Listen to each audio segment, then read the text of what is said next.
শবে মেরাজের তাৎপর্য কি? এর জন্য বিশেষ কোনো আমল আছে কি? শবে মেরাজের দিনে রোজা রাখা যাবে কিনা? রজব মাস শুরু হলে একটা দোয়া পাঠ করা হয়, আল্লাহুম্মা বারিক লানা ফি রজাবা ওয়া শাবান। এটা কি সুন্নাহ সম্মত? রজব মাসে শবে মেরাজ নামে একটা রাত উদযাপন করা হয়। এটা শরীয়ী ভিত্তিক কতটুকু?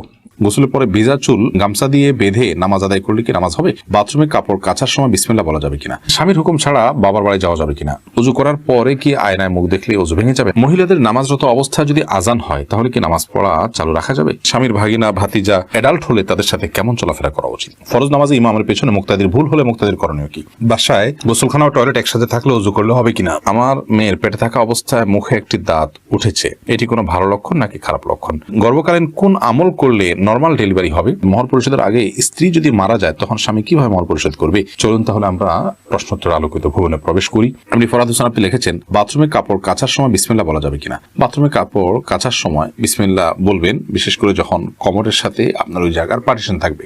যদি পার্টিশন না থাকে তাহলে ওযুর সময় যেরকম মুখে বিসমিল্লাহ বলা নিষেধ, অনুচিত, মাকরুহ, ঠিক একইভাবে এখানেও মুখে বিসমিল্লাহ বলবেন না, মনে মনে বিসমিল্লাহ বলে কাপড় কাচবেন। এমনি আবুল কালাম আপনি লিখেছেন, মহর পরিশোধের আগে স্ত্রী যদি মারা যায় তখন স্বামী কিভাবে মহর পরিশোধ করবে? তার পক্ষ থেকে দান সদকা করে দিবেন, কিন্তু উচিত হলো জীবদ্দশাতেই মহর পরিশোধ করা। আমির হামজা আপনি ইউটিউব চ্যানেলে আমাদের প্রশ্ন করেছেন, আমার মেয়ের পেটে থাকা অবস্থায় মুখে একটি দাঁত উঠেছে, এটি কোনো ভালো লক্ষণ নাকি খারাপ লক্ষণ? সন্তান গর্ভে থাকা অবস্থায় যদি মুখে দাঁত উঠে সেটা কোনো খারাপ বা ভালো লক্ষণ নয়। এটার ডাক্তারি কোনো ব্যাখ্যা আছে কিনা সে ব্যাখ্যা আপনি জানার চেষ্টা করবেন। এর বাইরে এটাকে অন্তত কুলক্ষণ মনে করার কোনো সুযোগ নেই, কারণ ইসলাম আসলে কোনো কুলক্ষণে বিশ্বাস করে না। সৈয়দ আবু হায়দার আপনি লিখেছেন, চেইনওয়ালা ঘড়ি পরে নামাজ পড়া কি নাজায়েজ? জানালে উপকৃত হব। না, চেইনওয়ালা ঘড়ি পরে নামাজ পড়লে যেটা নাজায়েজ হবে এমন কোনো কথা নেই। আইরিন সুলতানা মাহি আপনি লিখেছেন, ট্যাপে ওযু করলে নিচে বালতি থাকে, ফলে ওযুর পানি বালতিতে পড়ে, সে পানি কি টয়লেটের কমোডে ঢালা যাবে? ঢালা যাবে, কোনো অসুবিধা নেই, বরং ঢালাটাই উত্তম। বিশেষ করে কমেন্ট পরিষ্কারের জন্য, টয়লেট পরিষ্কারের জন্য, বা কোনো গাছ ইত্যাদি থাকলে সেগুলোর গোড়ায় পানি দেওয়ার জন্য, যে কোনো কাজে আমরা এই পানিটা ব্যবহার করাই উচিত। কারণ ওযুর যে পানিটা, এই ব্যবহৃত পানিটা এটা অন্য কাজে লাগানোটা কোরআন দৃষ্টিকোণ থেকে কোনো নিষিদ্ধ কিছু নয়, এটা নাপাক নয়।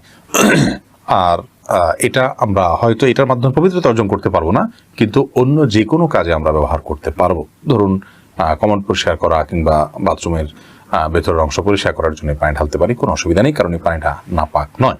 এরপর জেসমিন আক্তার আপনি লিখেছেন, বাসায় গোসলখানা ও টয়লেট একসাথে থাকলে ওযু করলে হবে কিনা? বাসায় যদি গোসলখানা এবং টয়লেট একসাথে থাকে সেক্ষেত্রে ভেতরে ওযু করলে ওযু হয়ে যাবে, কিন্তু উত্তম হলো কমোড এবং টিপের মাঝে কোনো পার্টিশন না থাকলে, আড়াল না থাকলে সেক্ষেত্রে বাইরে ওযু করবেন, এটা হলো উত্তম। কিন্তু যদি ভিতরে ওযু করেন তাতে ওযু হয়ে যাবে, কোনো অসুবিধা নেই ইনশাআল্লাহ।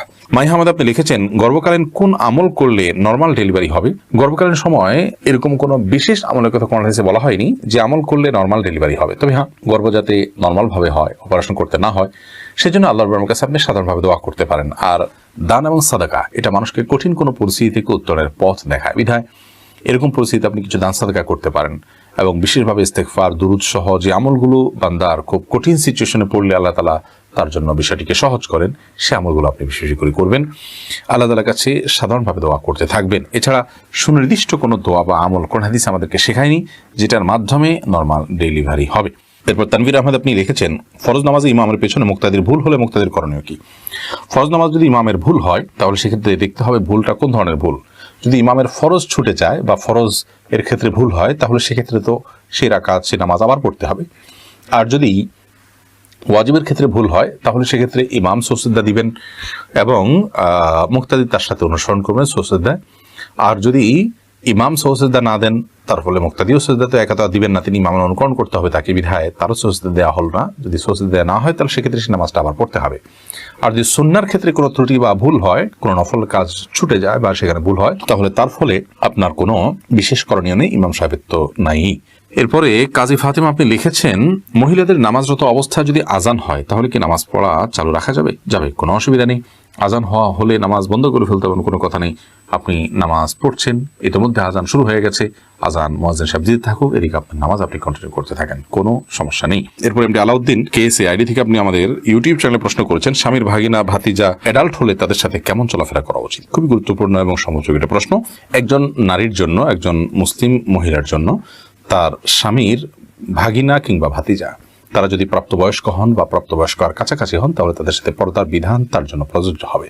ছোট বাচ্চা হলে তো ভিন্ন কথা, কিন্তু এছাড়া স্বামীর ভাগিনা, স্বামীর ভাতিজা, সেক্ষেত্রে এই বাচ্চাগুলো তার স্বামীর হয়তো নিকটাত্মীয়, খুব কাছের মানুষ, বাট স্ত্রীর যেহেতু কোনো রক্ত সম্পর্কে আত্মীয় নন এবং তারা যেহেতু তার জন্য গায়ের মাহারাম, অতএব অবশ্যই তাদের সাথে পর্দা করতে হবে। আমাদের দেশে এই জায়গায় এসে অনেক পর্দানশীল মা বোনরা পর্যন্ত ভুল করে ফেলেন এবং তারা এখানে এসে পর্দা করতে পারেন না, এবং এক্ষেত্রে অবশ্য তাদেরকে পারিবারিকভাবে তাদের স্বামী বা স্বামীর বাড়ির অন্যান্য যারা আছেন তারা বেশিরভাগ ক্ষেত্রে অসহযোগিতা করেন। অতএব একজন প্রাপ্তবয়স্ক যুবক, তার জন্য তার মামি কিংবা চাচি তাদের সাথে সাক্ষাৎ করা জায়েজ নয়, বরং তাদের সাথে পর্দার বিধান পরিপূর্ণভাবে প্রযোজ্য হবে। এবং এই ব্যাপারে স্বামীর সহায়তা করা উচিত, স্বামীর পরিবারের লোকদের সহায়তা করা উচিত, এবং আমাদের মা বোনদেরও সচেতন সাবধান থাকা উচিত। আল্লাহ রাব্বুল আলামিন যাদের সাথে পর্দার বিধান রেখেছেন, যাদের সাথে পর্দার নির্দেশ করেছেন, তাদের সাথে পর্দার মধ্যেই কল্যাণ আছে, আর তাদের সাথে বেপর্দা হওয়ার মধ্যে অবশ্যই অকল্যাণ নিহিত আছে। এক এক সময় এক এক ঘটনা ঘটে, অনাকাঙ্ক্ষিত অনেক সমস্যা আমাদের সমাজে আমরা দেখতে পাই। সেগুলো থেকে আমরা নিশ্চিত হতে পারি যে আল্লাহ রাব্বুল আলামিন কেন এই সমস্ত বিধিবিধানগুলো আমাদের জন্য আরোপ করেছেন, প্রযোজ্য করেছেন। কাজল আইডি থেকে আপনি লিখেছেন, উজু করার পরে কি আয়নায় মুখ দেখলে উজু ভেঙে যাবে? না, কোনো অসুবিধা নেই, উজু ভাঙবে না। সাবির ইয়াসমিন জানাতে আপনি লিখেছেন, স্বামীর হুকুম ছাড়া বাবার বাড়ি যাওয়া যাবে কিনা? আপনি যেহেতু স্বামীর সংসারে থাকেন, অতএব তার সুবিধা অসুবিধা, তার প্রয়োজন ইত্যাদি বিষয় থাকতে পারে, সেই কারণে তাকে আপনি বলে যাবেন। কিন্তু স্বামী আপনাকে আপনার বাবার বাড়ি যাওয়া থেকে বঞ্চিত করে রাখবেন, যেতে দিবেন না, আটকে রাখবেন, এবং তার খেয়াল খুশি মতো সে আপনাকে আপনার বাবা মার সাথে সাক্ষাৎ করা থেকে বিরত রাখবেন, সে অধিকার কিন্তু তার নাই। সেটা যদি তিনি করেন তাহলে তিনি অন্যায় করছেন। তবে হ্যাঁ, অবশ্যই আপনি চেইন অফ কমান্ড, একটি ফ্যামিলির পারস্পরিক যে বোঝাপড়া, সেটা যেন ভালো তার জন্য আপনি বলে যাবেন, এবং এই বলে যাওয়ার মধ্যে ভদ্রতা, এই বলে যাওয়ার মধ্যে নিজেদের বোঝাপড়া যে আছে সেটির প্রমাণ হয়। বিধায় এটাকে দোষণীয় মনে করা যে আমি তাহলে কি বন্দী হয়ে গেলাম, এরকমটি মনে করার কোনো কারণ নেই। জারিফা জান্নাত আপনি দেখেছেন, গোসলের পরে ভেজা চুল গামছা দিয়ে বেঁধে নামাজ আদায় করলে কি নামাজ হবে? আমি একজনের কাছে শুনেছি এরকম করলে নামাজ হবে না, বিষয়ে কিছু বলেন না। এরকম করে নামাজ হবে না এমন কোনো কথা নেই। আপনি একজন নারী হিসেবে আপনার পুরো শরীর আপনাকে ঢেকে নামাজ পড়তে হবে, শুধুমাত্র মুখমণ্ডল এবং দুই হাতের কবজি আপনি খোলা রাখবেন, এর বাইরে অন্য কোনো শর্ত নেই। আপনি গামছা দিয়ে ঢাকেন বা গামছা দিয়ে বেঁধে তার উপর দিয়ে অন্য একটা কাপড় দিয়ে ঢাকেন, কোনো অসুবিধা নেই। আরিফুর রহমান আপনি লিখেছেন, রজব মাস উপলক্ষে আমার একটা জিজ্ঞাসা, শবে মেরাজের তাৎপর্য কি? এর জন্য বিশেষ কোনো আমল আছে কি? রজব মাস উপলক্ষে আপনার শবে মেরাজ বা নবী করিম সাল্লাল্লাহু আলাইহি সাল্লামের মেরাজ যে রাতে হয়েছিল, সেই রাতের কোনো আমল এই মাসে আছে কিনা?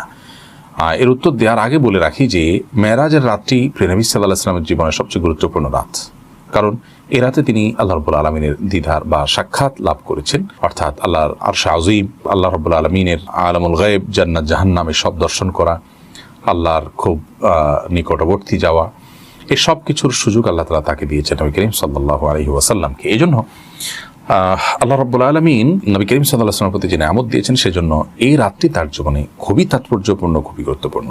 ইমানদার হিসেবে আমাদেরকে বিশ্বাস রাখতে হবে নবী করিম সাল্লাল্লাহু আলাইহি ওয়াসাল্লামের জীবনে মেরাজ এর ঘটনা ঘটেছিল।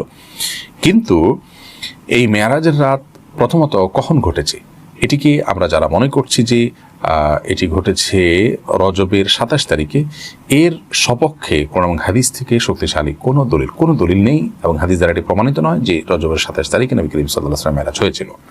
দ্বিতীয়ত, এই রাতে অর্থাৎ মেরাজের রাত যদি নিশ্চিত হওয়া যায় যে অমুক রাতে মেরাজ ঘটেছিল, তাহলে সেক্ষেত্রে সেই রাতকে কেন্দ্র করে কোনো আনুষ্ঠানিকতা, কোনো আমলিকতা, কোনো সুন্নাহ আমাদেরকে বলনি। অতএব আমরা মেরাজের প্রতি ঈমান আনয়ন করব, মেরাজের শিক্ষাগুলো গ্রহণ করব, মেরাজ থেকে নবী করিম সাল্লাল্লাহু আলাইহি ওয়াসাল্লাম আনিত বিধিবিধানগুলোকে আমাদের জীবনে বাস্তবায়ন করব। কিন্তু মেরাজের রাতকে উদযাপন করার যে বিষয়টি আছে, সেটি না কোরআন না সুন্নাহ দ্বারা নবী করিম সাল্লাল্লাহু আলাইহি ওয়াসাল্লাম থেকে নির্দেশিত। আর এই যে দিবসগুলো, এই সমস্ত দিবসগুলো আমরা আজকাল সংরক্ষণ করাটাকে যতটা গুরুত্বপূর্ণ মনে করি, তখনকার সমাজের মানুষরা নবী করিম সাল্লাল্লাহু আলাইহি ওয়াসাল্লাম এবং সাহাবায়ে কেরাম তারা এই দিবসগুলোকে সংরক্ষণ করাটা এত বেশি গুরুত্বপূর্ণ মনে করতেন না। কারণ দিবস কেন্দ্রিক কোনো কার্যক্রম যেহেতু ইসলামে এ জাতীয় কাজকে কেন্দ্র করে অন্তত নাই, বিধায় সেটাকে সংরক্ষণ করারও বিশেষ কোনো তাৎপর্য নেই বা ছিল না। আমরা যে কথাগুলো শুনলাম, জানলাম, বুঝলাম, আল্লাহ রাব্বুল আলামিন আমাদের সকলকে সেগুলো অনুযায়ী আমল করার তৌফিক দান করুন। এনামুল হক আপনি লিখেছেন, কিছু অ্যাপের মাধ্যমে চাহিদা জানিয়ে তথ্যভিত্তিক ও বুদ্ধিভিত্তিক রচনা লেখানো যায়। যদি বলি চা সম্পর্কে একটা আর্টিকেল লিখে দাও, অ্যাপ লিখে দিবে। এভাবে রচনা লিখিয়ে নিজের নাম প্রকাশ করা জায়েজ হবে কিনা? আপনার দেয়া তথ্যর বাইরে এ বিষয়ে আমার তেমন কিছু জানা নেই। যদি ব্যাপারটি এমনই হয় যেমনটি আপনি বলেছেন যে অ্যাপ তার মতো করে সেই তথ্য অনলাইন থেকে নিয়ে বা তার কাছে থাকা তথ্যের আলোকে সে লিখে দেয়, তাহলে সেক্ষেত্রে এটাকে নিজের নামে বলার কোনো সুযোগ নেই বা নিজের নামে এটাকে প্রকাশ করার প্রচার করার কোনো সুযোগ নেই। কারণ নবী করিম সাল্লাল্লাহু আলাইহি ওয়াসাল্লাম বলেছেন, সে ব্যক্তি আমার উম্মত নয় যে ব্যক্তি এমন কিছুকে নিজের দাবি করে যা তার নয়। এই লেখা অ্যাপ লিখেছে, আপনি লেখেননি, আপনি জাস্ট অ্যাপের কাছে ডিমান্ড পেশ করেছেন। সেই ডিমান্ডের ভিত্তিতে অ্যাপ লেখার পর আপনি সেটাকে নিজের লেখা দাবি করা, এর মানে হলো এর শব্দ, এর গাঁথনি, এর বাক্য, এর তথ্য, এগুলো সব আপনার, অথচ এর কোনো কিছুই আপনার নয়। তো যদি এমনটি হয় তাহলে সেক্ষেত্রে এটি জায়েজ হওয়ার কোনো কারণ নেই। আর যদি এখানে অন্য কোনো ধরন, অন্য কোনো প্রকৃতি থাকে এবং সেখান থেকে তথ্য পাওয়ার পর সেগুলোকে নিজের মতো করে নিজে লেখার ব্যাপার স্যাপার থাকে, তাহলে সেক্ষেত্রে নিজের নাম দেওয়া যেতে পারে। ফরহাদ আহমদ আপনি লিখেছেন, রজব মাস শুরু হলে একটা দোয়া পাঠ করা হয়, আল্লাহুম্মা বারিক লানা ফি রজাবা ওয়া শাবান। এটা কি সুন্নাহ সম্মত? আল্লাহুম্মা বারিক লানা ফি রজাবা ওয়া শাবান ওয়া বাল্লিগনা রমাদান। দোয়াটির অর্থ হলো, হে আল্লাহ, আপনি আমাদেরকে রজব এবং শাবানে বারাকা দান করুন এবং রমাদান পর্যন্ত আমাদেরকে পৌঁছে দিন, অর্থাৎ রমাদানের জন্য আমরা লাভ করি সেই তৌফিক দান করুন। এই দোয়া রজব মাসে শুরু হলে পাঠ করবে কিনা এ বিষয়ে বাইহাকি সহ বেশ কয়েকটি হাদিসি কিতাবে এই দোয়াটি বর্ণিত হয়েছে। অনেক মুহাদ্দিসগণ, অনেক হাদিস বিশ্লেষক, ওলামা ইকরাম এই দোয়ার সনদের মধ্যে কিছুটা দফ বা দুর্বলতা খুঁজে পেয়েছেন। তাদের মতে এটি বিশুদ্ধতার মানদণ্ডে উত্তীর্ণ নয়। তবে দোয়াটির মর্ম এবং কথা বেশ চমৎকার এবং সুন্দর। সাধারণত যে কোনো ইমানদারি রমজানের জন্য অপেক্ষমান থাকবে, আল্লাহ তাআলার কাছে রমজান যেন প্রাপ্তি নসিব হয় সেজন্য দোয়া করবেন। বিশেষত আমাদের পূর্বসূরি সালাফ যারা ছিলেন, তারা 6 মাস আগে থেকে, রমাদানের 6 মাস আগে থেকে তারা দোয়া করতে থাকতেন যেন আল্লাহ তাআলা তাদেরকে রমাদান পর্যন্ত হায়াত দেন এবং রমাদান পাওয়ার জন্য তৌফিক দান করেন। সেই জায়গা থেকে আমরা আল্লাহ তাআলার কাছে দোয়া এমনিতেই বেশি বেশি করে করতে পারি, রমাদান যেন আমাদের লাভ হয় সেজন্য। নজরুল ইসলাম আপনি লিখেছেন, রজব মাসে শবে মেরাজ নামে একটা রাত উদযাপন করা হয়, এটা শরীআই ভিত্তিক কতটুকু? রজব মাসে লাইলাতুল মেরাজ নবী সাল্লাল্লাহু আলাইহি ওয়াসাল্লামের ঘটেছে বলে আমাদের সমাজে বহুল প্রচলন রয়েছে এবং রজব মাসের 27 তারিখে 27তম রাতকে লাইলাতুল মেরাজ বা শবে মেরাজ তথা মেরাজের রাত হিসাবে উদযাপন করা হয়ে থাকে। মূলত নবী করিম সাল্লাল্লাহু আলাইহি ওয়াসাল্লাম মেরাজ হয়েছে, ইসরা হয়েছে, এগুলো সত্য শুধু নয়, মহাসত্য। এবং এই মর্মে কোরআন কারিমেতে সূরা ইসরা বনী ইসরাঈলের শুরুতে আল্লাহ তাআলা 15 নম্বর পারা শুরুতে ইসরা সম্পর্কে আল্লাহ বলেছেন, রাত্রিকালীন ভ্রমণ আল্লাহ তাআলা করিয়েছেন তাকে অলৌকিকভাবে। আবার মেরাজের বিষয়ে নবী সাল্লাল্লাহু আলাইহি ওয়াসাল্লাম বহু হাদিস বর্ণিত হয়েছে যে আল্লাহ তাআলা তাকে ঊর্ধ্ব জগতে উঠে নিয়ে গেছেন এবং আল্লাহ তার সাথে সাক্ষাৎ হয়েছে, জান্নাত জাহান্নাম তিনি অবলোকন করেছেন, সিদরাতুল মুনতাহায় গিয়েছেন এবং বিভিন্ন নবীদের সাথে আসমানে রাসূলদের সাথে সাক্ষাৎ হয়েছে। তো এই বিষয়গুলো তো সুপ্রমাণিত এবং এগুলোকে অস্বীকার করবার, অবিশ্বাস করবার সুযোগ নেই।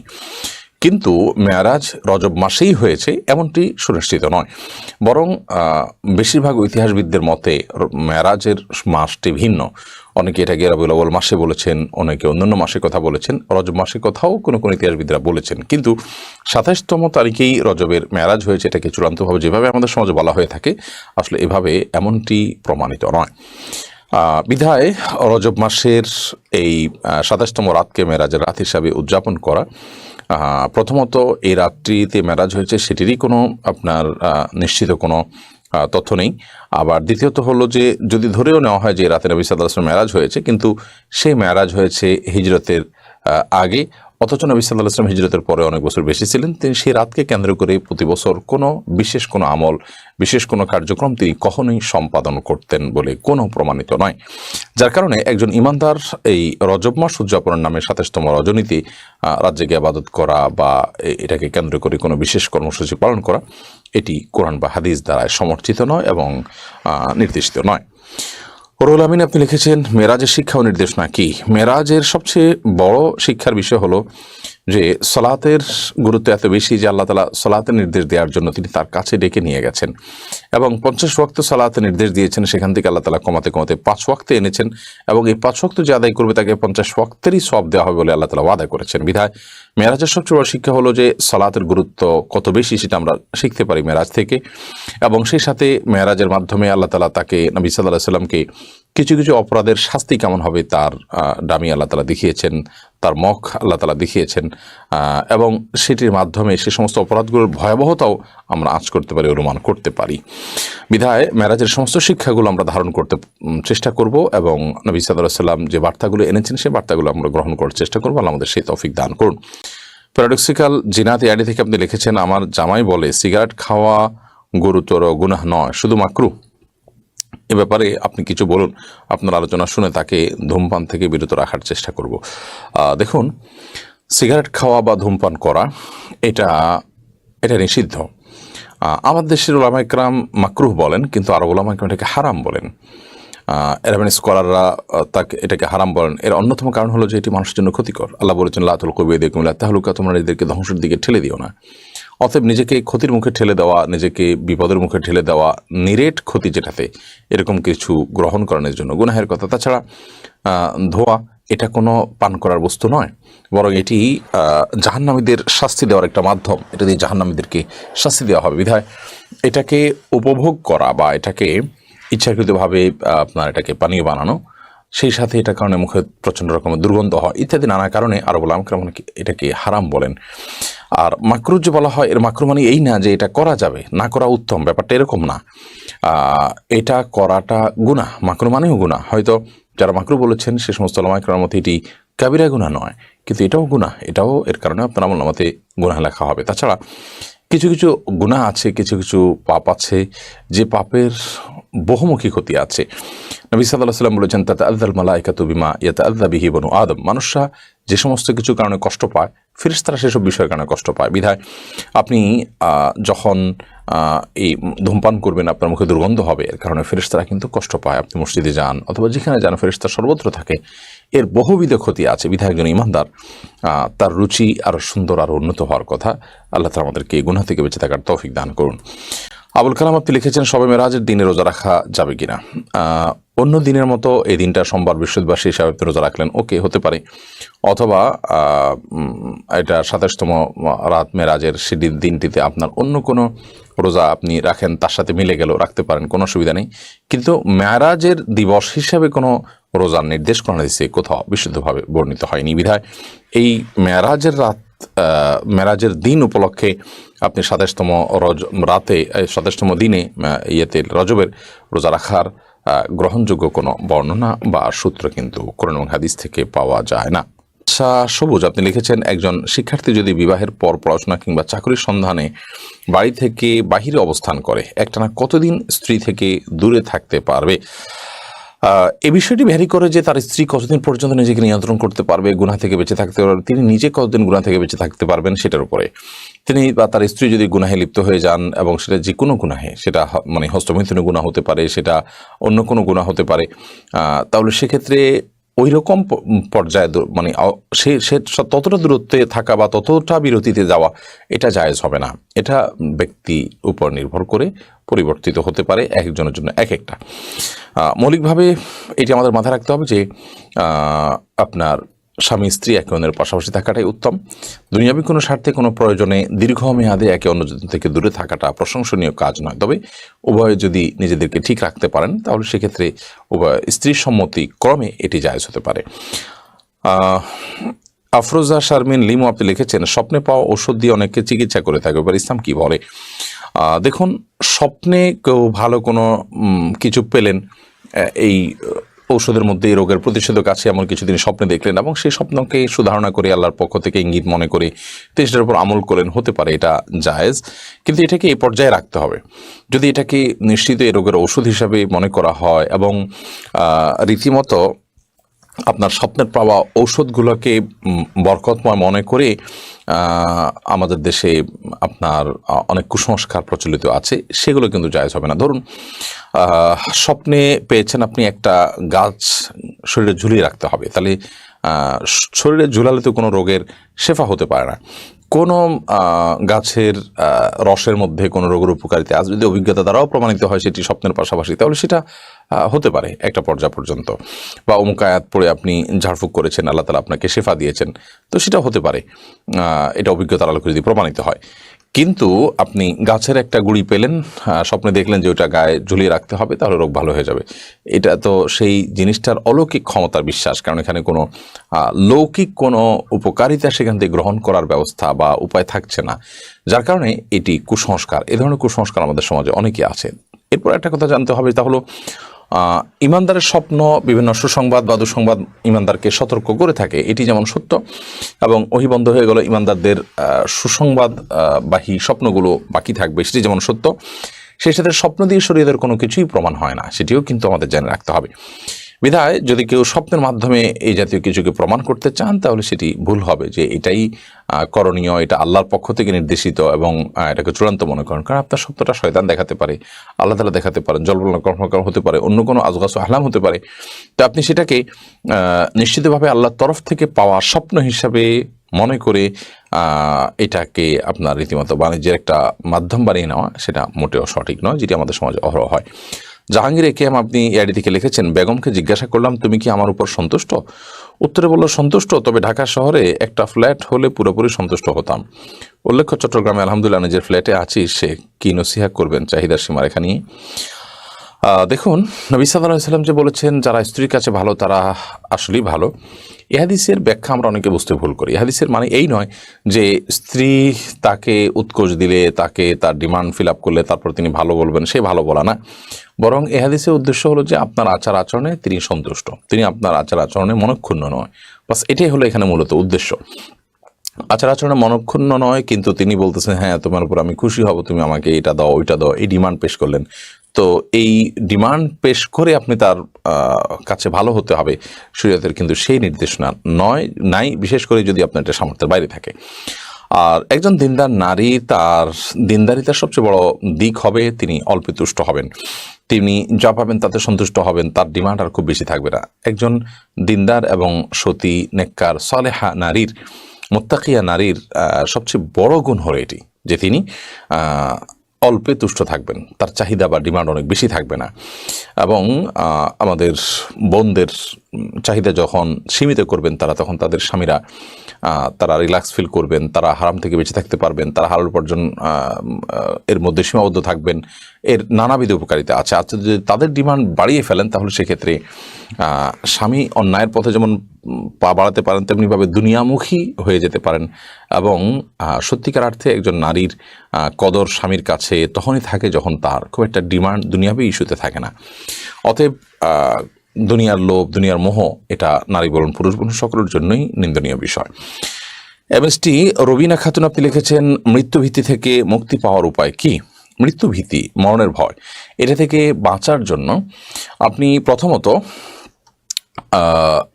এটা যদি অতিরিক্ত পর্যায়ে চলে যায় এবং অহেতুক মৃত্যুভীতি আপনার মধ্যে আসতেই থাকে, তাহলে বুঝতে হবে যে আপনাকে কেউ ব্ল্যাক ম্যাজিক বা সেহের করেছে, জাদু করেছে। আপনি এটার জন্য রোকিয়ার শরণাপন্ন হতে পারেন। রোকিয়ার মাধ্যমে যদি আপনি ট্রিটমেন্ট করেন, আশা করা যায় ইনশাআল্লাহ বিদিল আপনার এটা দূর হবে, এবং অনেক মানুষ এর মাধ্যমে উপকৃত হয়েছেন এবং হয়ে থাকেন, আমরা জানি।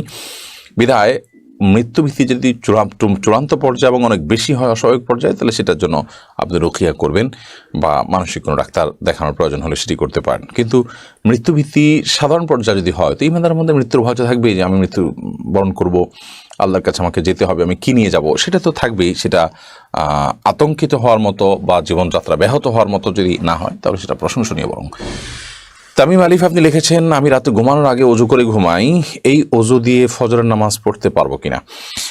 রাতে আপনি ঘুমানোর আগে অজু করে ঘুমান, খুব ভালো কথা। কিন্তু আপনি যখন ঘুমিয়ে পড়েন তখন তো আপনার অজু ভঙ্গ হয়ে যায়। বিধায় এই অজু দিয়ে আপনি ফজর নামাজ কীভাবে পড়বেন? আপনাকে আবার ফজর নামাজ পড়তে হবে। মানুষ ঘুমিয়ে গেলে সেই ঘুম তার অজু ভঙ্গের কারণ হয়।